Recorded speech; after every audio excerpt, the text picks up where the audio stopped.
பார்வைக்காரா பொறுத்திடுவீரா, தொடர்ந்து பதற செய்வீரா,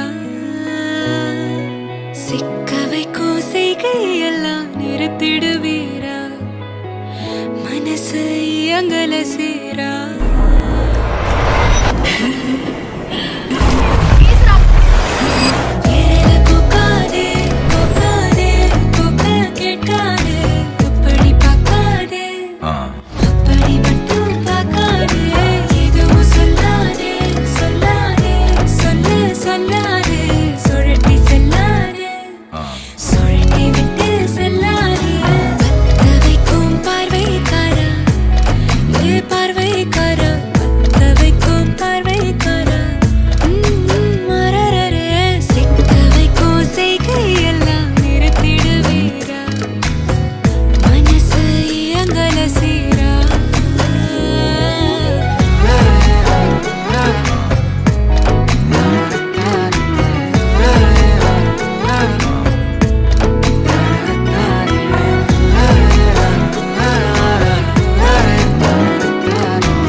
பார்க்கும்போது தோணல கடக்கணும், நினைச்சு நெளிஞ்சதெல்லாம் தினம் தினம் நடக்கும்.